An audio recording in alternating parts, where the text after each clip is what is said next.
Bonjour à tous, bienvenue sur Top Miniature Automobile. Aujourd'hui, je vous présente une voiture de série télé des années 60. La Monkey Mobile. La Monkey Mobile, c'est un délire qui a été créé par le constructeur Dean Jeffries dans les années 60 sur la base d'une Pontiac 67, Pontiac GTO 67, pour la série The Monkees.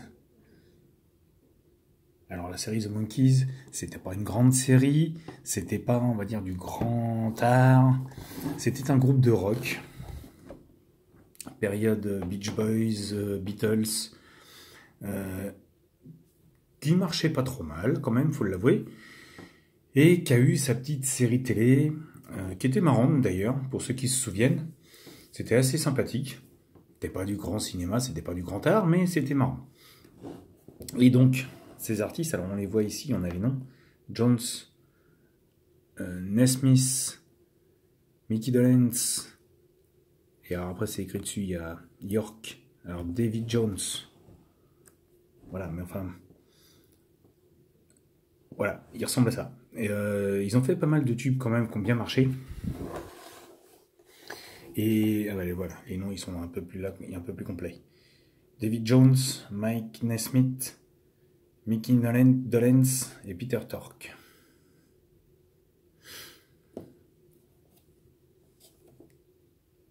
Et donc là, je vous présente la version Autoworld, parce qu'il y a eu une version ERTL il y a une vingtaine d'années de ça, et Autoworld a sorti sa propre version.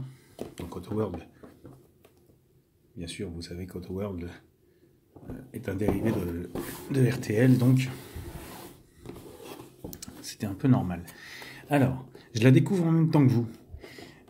C'est une des voitures que j'ai ramenées d'Orléans cette année.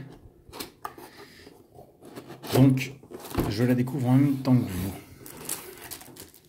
On va déjà, première surprise. Ah, tiens, c'est marrant ça. C'est sympa. Regardez. En fait, cette illustration-là, où on voit les 4 personnages, et ben vous les retrouvez là.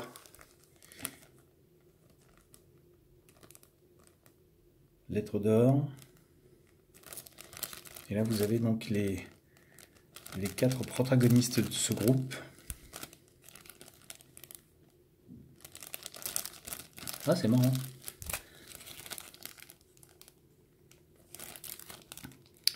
Petit ensemble en carton. Il faut plier ici à la base du socle.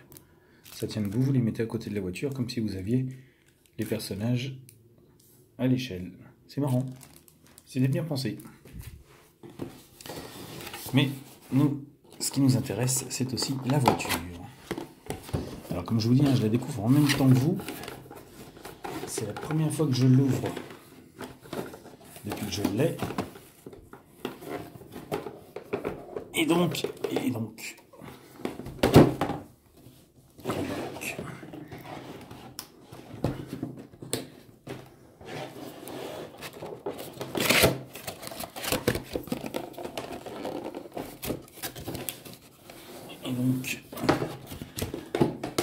Ah ben alors.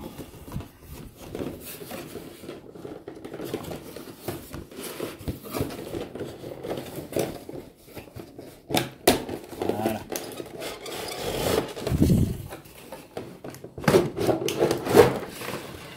Alors j'ai sorti toute la boîte, j'ai sorti tout l'emballage, mais les grands remèdes.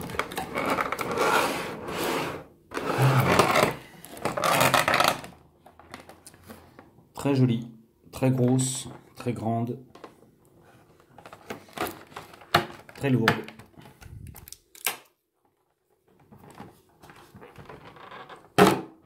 L'avantage avec les nouveaux emballages, c'est que maintenant, hop, voilà, il n'y a plus de vis et on gagne du temps. Elle est splendide. Elle est splendide. Alors, ceux qui connaissent la version ORTL pourront faire la comparaison. La version RTL, je l'ai ratée. À l'époque, j'étais focalisé sur autre chose. Et quand elle est sortie, je me suis concentré sur autre chose. Donc je n'ai pas la version RTL dans la collection. J'ai celle-ci qui est rentrée. Alors, ça me permettra, tiens, si vous l'avez dans votre collection, de me faire un petit topo justement pour me dire laquelle vous préférez au niveau finition. Moi, celle-là, franchement, est magnifique. Il n'y a rien à dire. Enfin, il n'y a rien à dire. Pour l'instant. Mais au niveau de la qualité de réalisation de la voiture par elle-même, elle est splendide.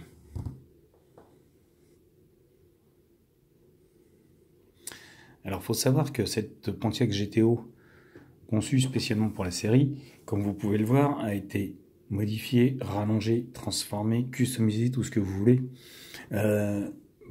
pour en faire un engin unique, un engin de show unique, et surtout qui commence à devenir, pour les fans de la série, les fans de ce genre de voiture, assez emblématique. Comment il s'appelle Dean Jeffries, quand il a pensé cette voiture, a réalisé une prouesse, parce qu'elle est vraiment magnifique. Et donc Autoworld se devait de la sortir, et c'est chose faite. Un pur engin de show à l'américaine, comme seuls les Américains savent le faire. Donc, on retrouve 3 banquettes arrière, enfin, 3 rangées de sièges, on va dire, la banquette dans le coffre, les 2 rangées de sièges devant et au milieu. Mais ce qui en fait le look unique de cette voiture, c'est cette capote façon calèche. Alors elle n'était pas découvrable, mais c'était très bien pensé d'avoir pensé ce toit façon voiture des années 30 à l'américaine, façon décapotable mais fixe. Je sais plus, c'est un nom, je me rappelle plus. Hardtop, non pas Hardtop, Carson Top, je sais plus lequel des deux, honnêtement je vous cache pas. Éclairez ma lanterne si vous avez le terme, parce que là j'ai un petit trou de mémoire. Sur cette voiture, on retrouve également les inscriptions The Monkeys. Au cas où on la raterait sur la route, on sait à qui elle appartient. Donc en lettrage doré, du plus bel effet. Les sorties, 4 de chaque côté d'échappement. Pour bien dire, ça fait du bruit. C'est nous qui arrivons et on vous en... Le look démentiel avec les jantes un peu démesurées. Très belle, en 5 branches classiques. Le logo GTO. Le déflecteur. Très bien pensé.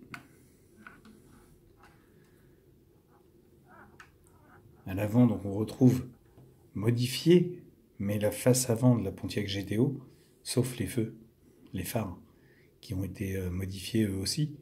Mais le look en pointe de cette voiture a gardé quand même l'esprit de la Pontiac. Le gros moteur qui dépasse, avec le bouchon de radiateur, la prise d'air sur le moteur, alors un peu moins réaliste qu'on aurait pu l'espérer, mais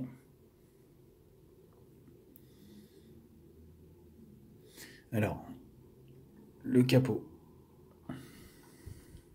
s'ouvre et apparemment s'ouvre pas comme il le faudrait. Gagner. comme il le faudrait. Gagné. Donc le moteur, le fameux V8. Mais il y a un truc qui me gêne. C'est que si vous prenez les photos qu'on trouve sur internet de cette voiture, on a un capot qui s'ouvre dans l'autre sens. Pas dans ce sens-là. Alors, ça lui donne un très beau look. On va pas se le cacher. Ça accentue l'effet cinéma de cette voiture. Mais voilà. Par rapport à l'original, il me semble que le capot s'ouvrait, si on trouve les photos sur internet, dans l'autre sens. Il faudrait que j'aille vérifier. Mais en tout cas, il s'ouvre déjà. C'est déjà ça.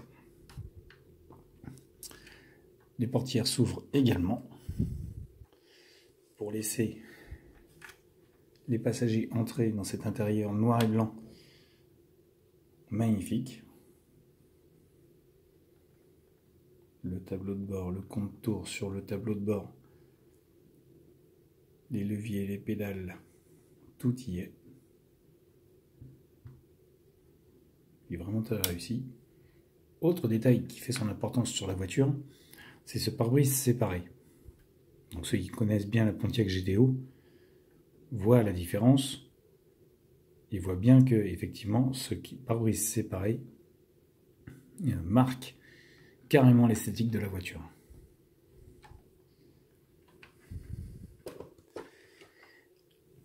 L'arrière, magnifiquement dessiné, entièrement revu, pour pouvoir intégrer le parachute. Ce petit carré blanc là que vous avez ici, c'est le parachute. Alors, me demandez pas si cette voiture a fait du dragster.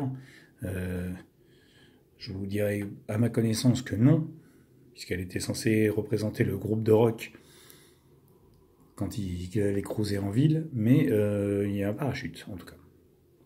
Le bouchon de réservoir sous la lunette, donc la lunette arrière sans fenêtre, on passe le doigt dedans. Et cette voiture est, encore une fois, je vous le dis, magnifique. Et quand on va les voir en dessous, alors, je sais pas comment la prendre parce qu'elle est assez ouette, comme ceci. Assez bizarre à prendre. Voilà là, le dessous. Et là on se retrouve avec le dessous traditionnel de la Pontiac GTO. Avec le train avant, la boîte, le carter moteur, les sorties d'échappement. Alors, sortie d'échappement ici, et sortie d'échappement ici. Ne me demandez pas si c'est juste la version cinéma ici ou l'original, je pense que ça devait être ça. Mais en tout cas, les sorties sont à leur place sous le train arrière. Cette voiture est belle, il n'y a pas d'autre mot. Bien sûr, American Muscle, Auto World ne s'est pas attardé sur des détails comme le pont arrière. Vous voyez, c'est du classique, il n'y a pas d'amortisseur, il n'y a pas de détails, l'arbre de transmission ne tourne pas. Mais en tout cas, voilà. Alors, quand on regarde bien, en fait, cette voiture, elle a juste été modifiée, elle n'a pas été rallongée, elle n'a pas été surdimensionnée. C'est juste, en fait, le coffre arrière qui a été supprimé, le toit qui a été supprimé, pour en faire un grand cabriolet. Elle a les proportions de la voiture de la Pontiac GTO, classique, mais avec la partie coffre, la banquette arrière dans le coffre, en fait.